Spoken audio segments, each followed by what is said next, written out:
আল্লাহ যেন বঙ্গবন্ধুকে তার সম্মান দেন। বঙ্গবন্ধু বাংলাদেশের পিতা।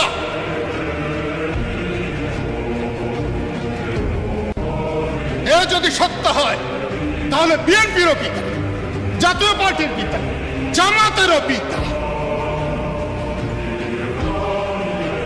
যারা পিতাকে সম্মান করবে না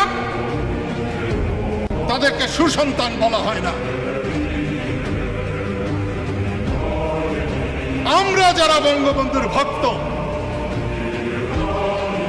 আমাদেরও দোষ আছে। অন্যকে সম্মান করতে আমরা বড় ছিলাম। আজকে দেখলাম কয়টা চ্যাংরা, আমি দাঁড়িয়ে আছি সামনে, ছবি তুলতে বাধা দিল। যখন প্রধানমন্ত্রী আসে তখন ছবি তুলতে বাধা দিল না।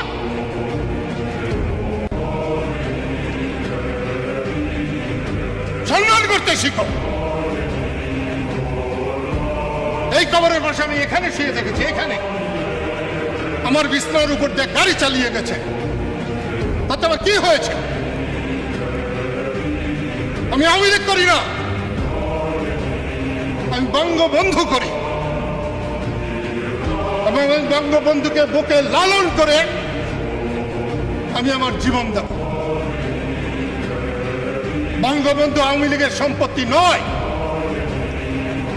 বঙ্গবন্ধু বাংলাদেশের সম্পত্তি, বাংলাদেশের সব মানুষের সম্পত্তি। বঙ্গবন্ধু বিএনপির সম্পত্তি, জাতীয় পার্টির সম্পত্তি। বঙ্গবন্ধু দেশের সকল মানুষের সম্পত্তি। সেই সম্মান দিতে হবে।